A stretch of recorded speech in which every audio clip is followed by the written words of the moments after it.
அன்பான கர்த்தருடைய பிள்ளைகளே, இயேசு கிறிஸ்துவின் நாமத்தில் உங்களை அன்போடு கூட வாழ்த்துகிறேன்.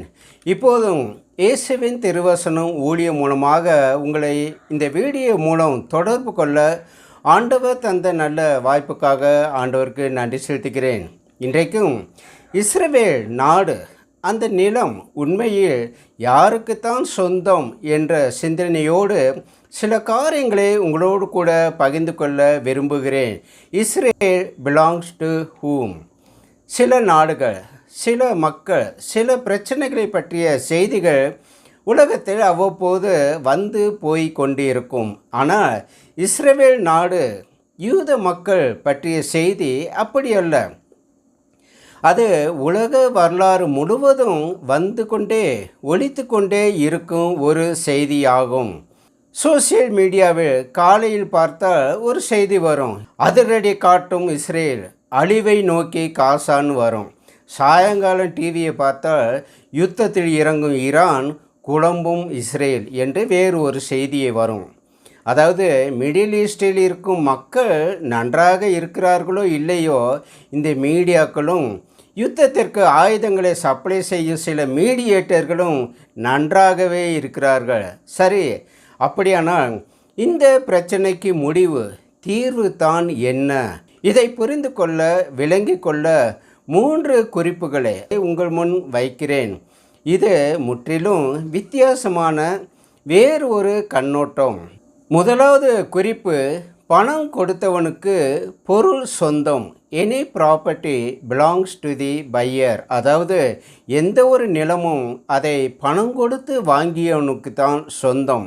வரலாறு முழுவதும் தேடி பார்த்தால் ஏதோ ஒரு காலகட்டத்தில் இஸ்ரவேலின் ஏதோ ஒரு நிலப்பகுதியை யாரோ ஒரு யூதர் பணம் கொடுத்து வாங்கி இருக்கிறார் என்பது மறுக்க முடியாத உண்மை. இஸ்ரவேல் நாடு ஆபிரகாம், ஈசாக்கு, யாக்கோபுக்கு வாக்குத்தத்தமாக கொடுக்கப்பட்ட நாடு. ஆகவே அது யூதருக்கு சொந்தம் என்பது போன்ற வாதங்களை ஒரு பக்கமாக ஒதுக்கி வைத்து விடுங்கள். நான் அதை பற்றி பேச வரவில்லை. சட்டம் என்ன சொல்லுகிறது? எந்த ஒரு நிலமும் அதை பணம் கொடுத்து வாங்கியவனுக்கு தான் சொந்தம். எப்படின்னு பார்ப்போம். இஸ்ரவேலை பொறுத்தவரை 3 இடங்கள் மிக மிக முக்கியமான இடங்கள் ஆகும். ஒன்று இஸ்ரவேலின் தலைநகரம், அதாவது எருசலேம். 2வது தேவாலயம் இருந்த இடம். 3வது எபிரோன் பட்டினம். இந்த 3 இடங்களுமே யூதர்களால் பணம் கொடுத்து வாங்கப்பட்ட இடங்கள் ஆகும். 4000 வருடங்களுக்கு முன்பாக, அதாவது கிறிஸ்துவுக்கு முன் 2028 ஆபிரகாமின் மனைவி சாராள் இறக்கிறாள். சாராளை அடக்கம் செய்வதற்காக ஆபிரகாம் எருசலேமிற்கு அருகான எபிரோன் பட்டினத்தின் பெரும் நிலப்பகுதியை பணம் கொடுத்து வாங்கி அங்கே சாராளை அடக்கம் செய்கிறான். ஆதியாகமம் 23:16 அப்பொழுது ஆபிரகாம் எப்ரோனின் சொல்லை கேட்டு வர்த்தகரிடத்தில் செல்லும்படியான 400 சேக்கல் நிறை வெள்ளியை நிறுத்து கொடுத்தான் என்று வாசிக்கிறோம். ஆதியாகமம் 23:17 அந்த பூமியும் அதிலுள்ள குகையும் நிலத்தின் எல்லையெங்கும் சூழ்ந்திருக்கிற மரங்கள் என்று உள்ளது. அடுத்து கிமு 1910 ஆபிரகாமின் பேரன் யாக்கோபும் தான் வாழ்ந்த இடத்தை பணம் கொடுத்து தான் வாங்கி வாழ்ந்து இருக்கிறான். ஆதியாகமம் 33:18-19 யாக்கோபு கானான் தேசத்தில் தான் கூடாரம் போட்ட வெளியின் நிலத்தை ஏமோரின் கையிலே 100 வெள்ளிக்காசுக்கு வாங்கினான் என்று உள்ளது. சரி, இப்போ இஸ்ரவேலின் அடுத்த மிக முக்கியமான இடம், அதாவது எருசலேமின் ஆலயம் இருந்த இடம் யாருடையது என்று பார்ப்போம். அதுவும் தாவீதால் 600 சேக்கல் எடை தங்கத்துக்கு வாங்கப்பட்டது. 1 நாளாகமம் 21ஆம் அதிகாரம் 25, 26 தாவீது அந்த நிலத்திற்கு 600 சேக்கல் நிறை தங்கத்தை ஓர்னானுக்கு கொடுத்து வாங்கினான் என்று வாசிக்கிறோம். இன்னும் சொல்லப்போனால் இஸ்ரவேலின் வட ராஜ்யத்தின் தலைநகரம் சமாரியாவும் 3000 ஆண்டுகளுக்கு முன்பாக, அதாவது கிமு 885 பணம் கொடுத்து வாங்கப்பட்ட ஒன்று. 1 ராஜாக்கள் 16ஆம் அதிகாரம் 24ஆம் வசனத்தில் இஸ்ரவேலின் ராஜாவாகிய உம்ரி சமாரியா மலையை 2 தாலந்து வெள்ளிக்கு வாங்கி அந்த மலையின் மேல் ஒரு பட்டணத்தை கட்டி சமாரியா என்னும் பெயரை தரித்தான் என்று வாசிக்கிறோம். இதைத்தான் நான் சொன்னேன். இஸ்ரவேலின் ஏதோ ஒரு நிலப்பகுதியை ஏதோ ஒரு காலகட்டத்தில் யாரோ ஒரு யூதர் பணம் கொடுத்து வாங்கியிருக்கிறார் என்பது மறுக்க முடியாத வரலாற்று உண்மை. சரி, இப்போ நீங்கள் கேட்கலாம், ஏங்க யாரோ 2-3 பேர் ஏதோ இங்கேயும் அங்கேயும் 4-5 பிளாட்டு வாங்கினா அதுக்காக அந்த நாடு முழுவதுமாக சொந்தமாகும் என்று நீங்கள் கேட்கலாம். இல்லை, இஸ்ரவேல் நாட்டின் ஒவ்வொரு சதுர அடியும் யூதர்களால் பணம் கொடுத்து வாங்கப்பட்டது. எப்படி என்று பார்ப்போம். யூதர்கள் கிட்டத்தட்ட 3600 வருடங்களுக்கு முன்பு, அதாவது கிமு 1400களில் யோசுவாவின் தலைமையின் கீழ் கானானுக்குள் பிரவேசித்தார்கள். 17 நூற்றாண்டுகளாக யூதர்கள் இஸ்ரவேலில் வாழ்ந்தார்கள். கிபி 70ஆம் வருடம் ஆகஸ்டில் ரோம படைகளால் எருசலேம் முழுவதும் பிடிக்கப்பட்டது, அழிக்கப்பட்டது, கொளுத்தப்பட்டது. அங்கே வாழ்ந்த யூதர்கள் உலகமெங்கும் சிதறடிக்கப்பட்டார்கள்.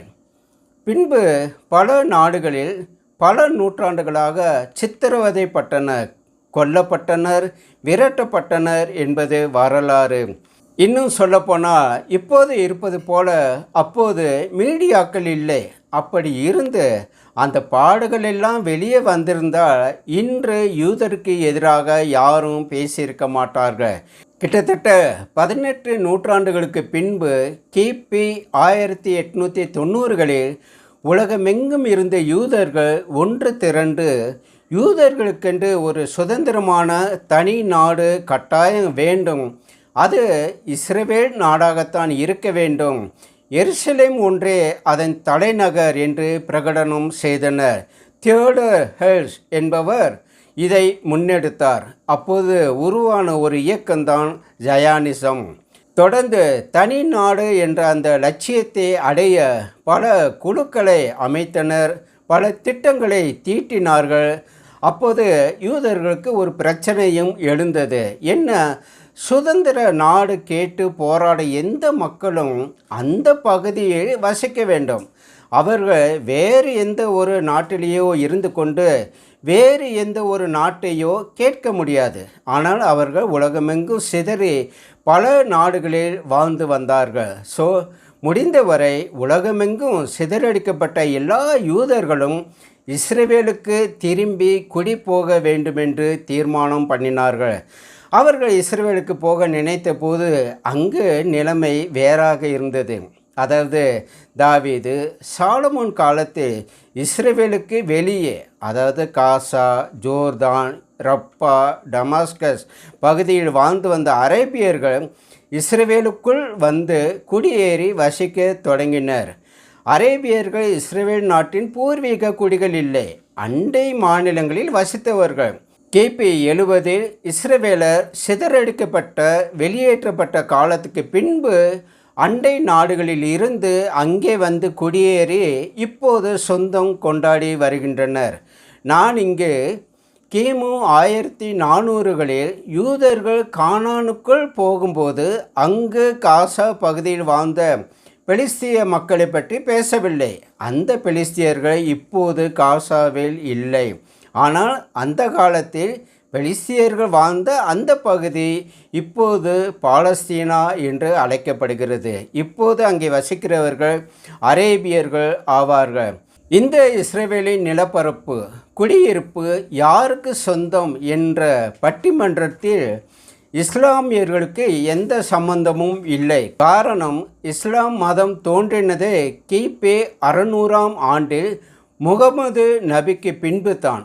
ஆபிரகாம் இஸ்ரவேலில் வாழ்ந்தது 4000 வருடங்களுக்கு முன்பு. ஸோ இஸ்லாமியர்களுக்கும் இஸ்ரவேலின் பூர்வீக குடிகள் யார் என்ற தலைப்புக்கும் எந்த தொடர்பும் இல்லை. கடைசியாக 1900களில் உலகமெங்கும் இருந்து யூதர்கள் இஸ்ரவேலில் வந்து குடியேறத் தொடங்கினார்கள். அவர்கள் இஸ்ரவேலில் வாழ வசிக்க நிலம் வீடு இல்லாதிருந்தது. ஒரு புதிய திட்டம் தோன்றியது. அதாவது இஸ்ரவேலுக்கு வந்த யூதர்கள் தாங்கள் வாழ்வதற்கு வசிப்பதற்கு அரேபியர்களிடம் இருந்து அதிக பணம் கொடுத்து நிலம் வாங்கி தங்கள் பெயரில் பதிவு செய்து கொண்டனர். சியோனிசம் அமைப்பிற்கு உலகமெங்கும் இருந்து யூதர்கள் மூலம் கோடிக்கணக்கில் பணம் வந்தது. ஸோ யூதர்கள் லேண்ட் பேங்க், அதாவது நில வங்கி என்று ஒன்றை தொடங்கினார்கள். அந்த வங்கி மூலம் இஸ்ரவேலில் குடியேற விரும்பும் யூதர்களுக்கு பணம் கொடுத்தார்கள். அந்த பணத்தை கொண்டு இஸ்ரேல் முழுவதும் யூதர்கள் நிலங்களை பணம் கொடுத்து வாங்கினார்கள். இதைத்தான் இந்த வீடியோவில் ஆரம்பத்திலேயே சொன்னேன். ஏதோ ஒரு காலகட்டத்தில் இஸ்ரவேலின் ஏதோ ஒரு நிலப்பகுதியை யாரோ ஒரு யூதர் பணம் கொடுத்து வாங்கியிருக்கிறார் என்பது உண்மை. இஸ்ரவேலின் நிலப்பரப்பு குடியிருப்பு யாருக்குத்தான் சொந்தம் என்ற ஓட்டப்பந்தயத்தில் 4 விதமான மக்கள் பெயர்கள் வரலாற்றில் வந்து கொண்டே இருக்கிறது. 1 யூதர்கள், 2 பெலிஸ்தியர்கள், 3 அரேபியர்கள் மற்றும் 4 இஸ்லாமியர்கள். இது இஸ்லாமியர்களின் தோற்றம் கிபி 600ஆம் ஆண்டு தான். ஸோ அவர்கள் இந்த பூர்வீக குடிகள் என்ற பட்டியலில் இடம்பெற முடியாது. 2வது, கானானின் பூர்வீக குடிகள் பெலிஸ்தியர்கள். அவர்கள் இப்போது அங்கே இல்லை.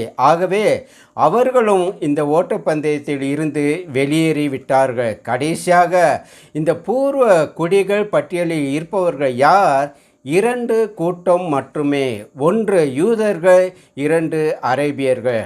நான் ஏற்கனவே சொன்னபடி அரேபியர்கள் இஸ்ரவேலின் பூர்வீக குடிகள் இல்லை. அவர்கள் தாவீது சாலமோன் காலத்தில் இஸ்ரவேலுக்கு வெளியே, அதாவது காசா, ஜோர்தான், ரப்பா, டமாஸ்கஸ் பகுதியில் வாழ்ந்து வந்த அரேபியர்கள்.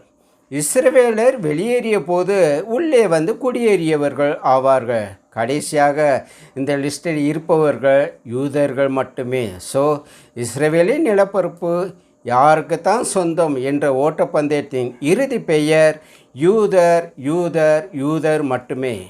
இவை எல்லாவற்றுக்கும் மேலாக பணம் கொடுத்தவனுக்கு பொருள் சொந்தம். Any property belongs to the buyer. எந்த ஒரு நிலமும் அதை பணம் கொடுத்து வாங்கியவனுக்கு தான் சொந்தம். வரலாறு முழுவதும் தேடி பார்த்தால் ஏதோ ஒரு காலகட்டத்தில் இஸ்ரவேலின் ஏதோ ஒரு நிலப்பகுதியை யாரோ ஒரு யூதர் பணம் கொடுத்து வாங்கியிருக்கிறார் என்பது மறுக்க முடியாத உண்மை. இஸ்ரவேல் பாலஸ்தீன பிரச்சனைகளை பற்றி பல வீடியோக்களை பார்த்து இருப்பீர்கள். ஆனால் இது முற்றிலும் வித்தியாசமான வேறு ஒரு கண்ணோட்டத்தில் எடுக்கப்பட்ட ஒரு வீடியோ. இதை பற்றிய உங்கள் கருத்துக்களை கீழே கமெண்ட்ஸில் பதிவிடுங்கள். இயேசுவின் திருவசனம் ஊழியத்தின் இந்த தியானம் உங்களுக்கு பிரயோஜனமாக இருந்திருக்கும் என்று நம்புகிறோம். ஜீசஸ் டிவைன் வேர்ட் மினிஸ்ட்ரி சேனலை தொடர்ந்து பாருங்கள், சப்ஸ்கிரைப் பண்ணுங்கள், மற்றவர்களுக்கும் பகிர்ந்து கொள்ளுங்கள். உங்களுக்காக நாங்கள் ஜெபிக்கிறோம். கர்த்தர் நம்மை ஆசீர்வதிப்பாராக. ஆமேன், ஆமேன்.